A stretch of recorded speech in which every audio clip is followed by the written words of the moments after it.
आज ये क्लास में हम लोग कक्षा 10th का जो पहला चैप्टर है वास्तविक संख्या, जिसको इंग्लिश में हम लोग रियल नंबर कहते हैं, इसको देखेंगे। इसका पार्ट 2 है। पार्ट 1 अगर आप नहीं देखें तो डिस्क्रिप्शन में लिंक दे देंगे, आप उसको पहले देख लीजिएगा, ठीक है। और उसको जो बताए हैं उसको थोड़ा सा एक झलक में हम आपको समझा देते हैं। देखिए उसमें हम बताए हैं अंक किसे कहते हैं। तो देखिए 1 से 9 तक को हम लोग अंक कहते हैं, जैसे 1 2 3 4 5 6 7 8 और 9, इसको क्या कहते हैं? अंक कहते हैं, ठीक है। अंक से मिलकर ही क्या बनता है? संख्या। अंक से मिलकर आपका बनता है संख्या। जैसे मान लीजिए आप 415 लिखते हैं, 415 में आपका 3 गो अंक हो गया, तो 3 गो अंक मिलकर एक संख्या बना 415। जैसे मान लीजिए आप लिखते हैं 9550, तो यहाँ पे क्या होगा? 4 गो अंक है, 4 गो अंक मिलकर क्या बना? ये संख्या बना 9550, तो इसको क्या कहेंगे? संख्या। उसके बाद हमने बताया है ये प्राकृत संख्या किसको कहते हैं? प्राकृत संख्या। इसको इंग्लिश में हम लोग कहते हैं नेचुरल नंबर, प्राकृत संख्या। जैसे मान लीजिए गिनती के संख्या को क्या कहते हैं? प्राकृत संख्या। जैसे मान लीजिए 1 2 3 4 5, ये सब क्या हो गया? आपका प्राकृत संख्या हो गया। यानी इससे आप किसी वस्तु को गिनते हैं, जैसे 1 गो कलम, 2 गो मार्कर, 5 गो आप किताब ऐसे गिनते हैं ना, ये सब क्या कहलाएगा? आपका प्राकृत संख्या कहलाएगा। इसके बाद आता है सम संख्या। सम संख्या किसको कहते हैं? सम संख्या वैसी संख्या जिसमें 2 से पूरा पूरा भाग लग जाए, उसको क्या कहते हैं? सम संख्या। सम संख्या जैसे मान लीजिए आपका हो जाएगा 2 4 6 8 10, ये सब क्या आपका सम संख्या हो गया। इसमें क्या हो जाएगा? 2 से पूरा पूरा भाग लग जाएगा, इसको कहेंगे सम संख्या। इसके बाद आपका आ जाता है विषम संख्या। तो विषम संख्या हम लोग किसको कहते हैं? तो जिसमें 2 से पूरा पूरा भाग नहीं लगता, इसको हम लोग कहते हैं विषम संख्या। जैसे आपका हो गया 1 3 5 7 9 11 13, ये सब क्या हो जाएगा? आपका विषम संख्या। जिसमें आपसे 2 से पूरा पूरा भाग नहीं लगे, उसको विषम संख्या कहते हैं, ठीक है। आगे हम लोग बढ़ते हैं। आगे हम लोग को पढ़ना रूढ़ संख्या कहिए या अभाज्य संख्या कहिए।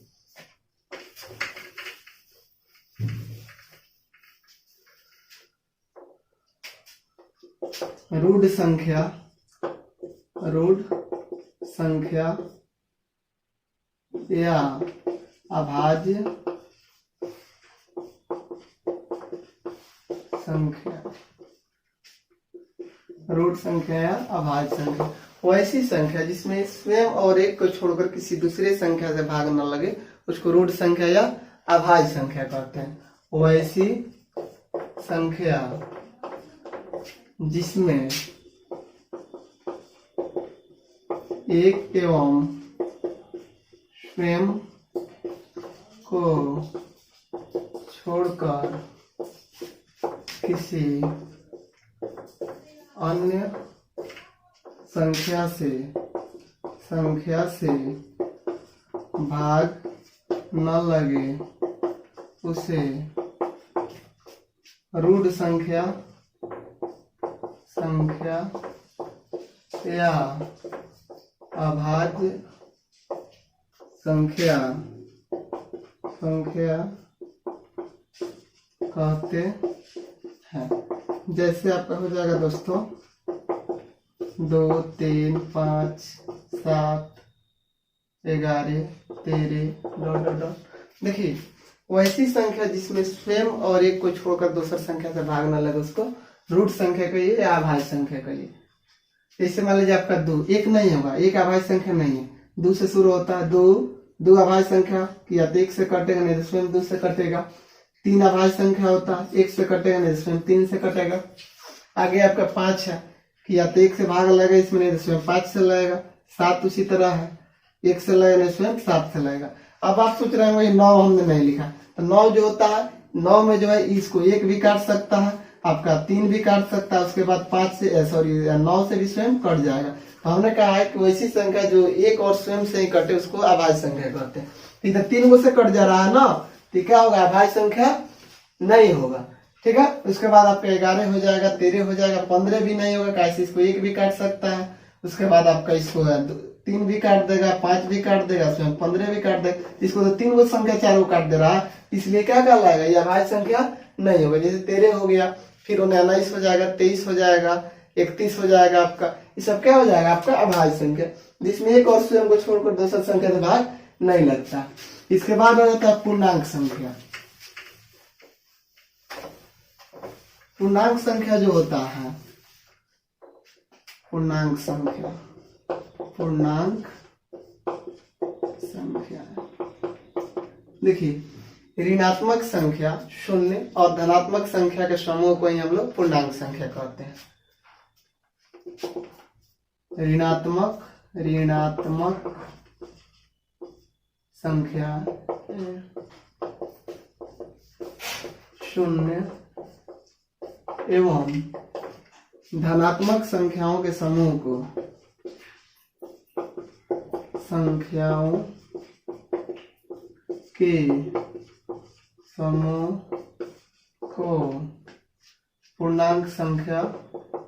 पूर्णांक संख्या कहते हैं। तो देखिए दोस्तों ऋणात्मक संख्या क्या होता है, तो जिस संख्या में माइनस का चिन्ह लग जाता है उसको क्या कहते हैं, ऋणात्मक संख्या। जैसे मान लीजिए आपका -1 हो गया, -5, -7, ये सब क्या कहलाए, ऋणात्मक संख्या। उसके बाद आपका आ जाता है धनात्मक संख्या, जैसे मान लीजिए 6, 5, 7, ये सब क्या है, धनात्मक संख्या। मतलब सबके आगे प्लस का साइन, यहाँ लिखना ऐसे जरूरी नहीं होता, ये सब ऑलरेडी प्लस में, तो यहाँ प्लस लिखना आपको जरूरी नहीं है। जीरो जो होता है आपका ना निगेटिव होता है ना पॉजिटिव होता है, नहीं धनात्मक है नहीं ऋणात्मक। तो हमने कहा है कि ऋणात्मक संख्या शून्य और धनात्मक संख्याओं के समूह को ही क्या कहते हैं, पूर्णांक संख्या कहते हैं। जैसे मान लीजिए आपका हो गया 0, -1, -2, -3, 1, 2, 3, 4, इसी को हम लोग क्या कहेंगे, इसको हम लोग कहेंगे आपका पूर्णांक संख्या। ठीक है, इसमें आपका 0 भी आ गया, ऋणात्मक संख्या भी आ गया और धनात्मक संख्या भी आ गया। इस सब को समूह को हम लोग कहते हैं पूर्णांक संख्या। आगे हम लोग का है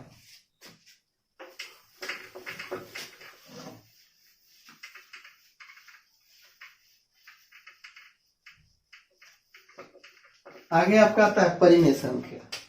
देखिए परिमेय संख्या क्या होता है, परिमेय संख्या वैसी संख्या जिसे P/Q के रूप में लिखा जाता है, वैसी संख्या जिसे P/Q के रूप में लिखा जा सके, जहां P और Q पूर्णांक हो और Q is not equal to 0। वैसी संख्या जिसको आप P/Q के रूप में लिख सकते हैं, जहाँ P और Q पूर्णांक हो और Q is not equal to 0, माने Q जो होगा आपका 0 के बराबर नहीं होगा। जैसे मान लीजिए आपका 2 हो गया, 3 हो गया, 1/2 हो गया, 3 आपका 6 हो गया, आपका 0 हो गया, 0/3 हो गया, ये सब क्या कहलाएगा, आपका परिमेय संख्या कहलाएगा। देखिए आपको P/Q के रूप में लिखना है। जैसे मान लीजिए आप 2/1, तो इसको आप 2 को चाहिए 2/1 लिख सकते हैं, या 3 है तो 3 को आप चाहिए तो 3/1 नहीं लिख सकते, थी क्या है P/Q के रूप में। उसके बाद आपका 1/2, 3/6, ये सब क्या है, परिमेय संख्या।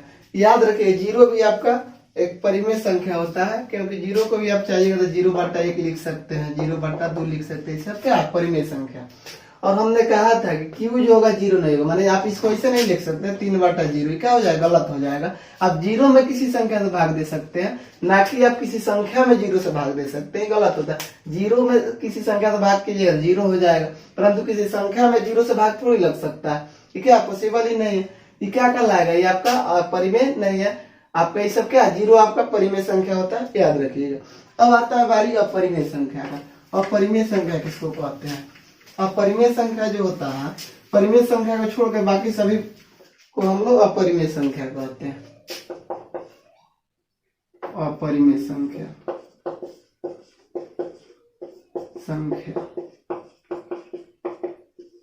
देखिए परिमेय संख्याओं को छोड़कर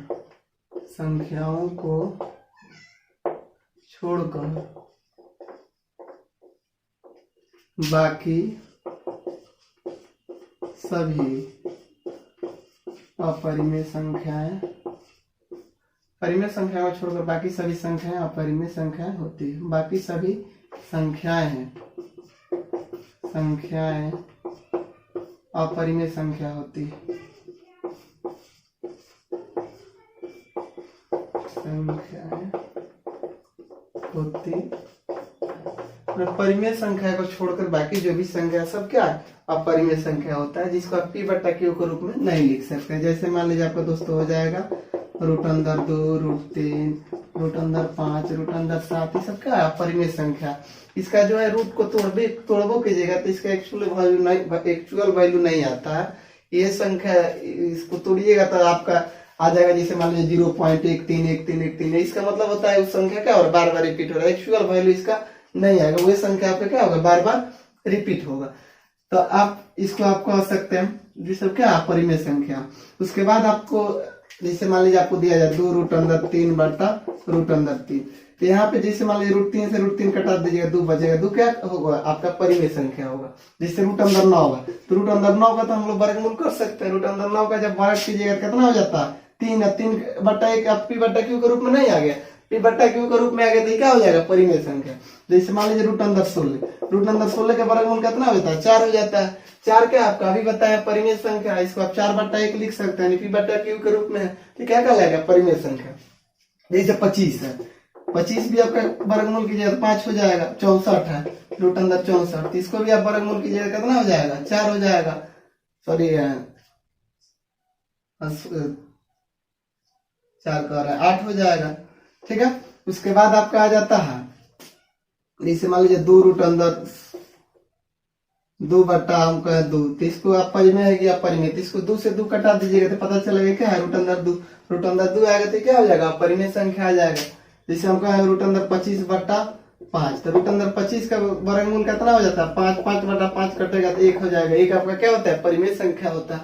उसी तरह आप देखिए अगर कोई कहता है रूट अंदर 10 बटा रूट अंदर 5, ये क्या है परिमेय है कि अपरिमेय, तो ये भी क्या है परिमेय, कैसे रूट 10 और रूट 5 है, ये क्या कहलाएगा परिमेय संख्या कहलाएगा, रूट अंदर 10 बटा रूट अंदर 5, ये सब क्या है अपरिमेय संख्या।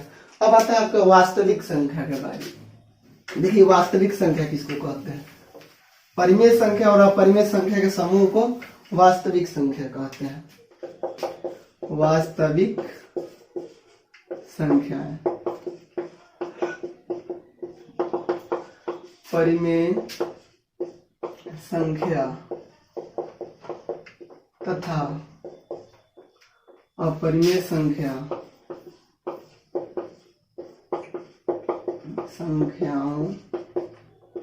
के समूह को वास्तविक संख्या कहते।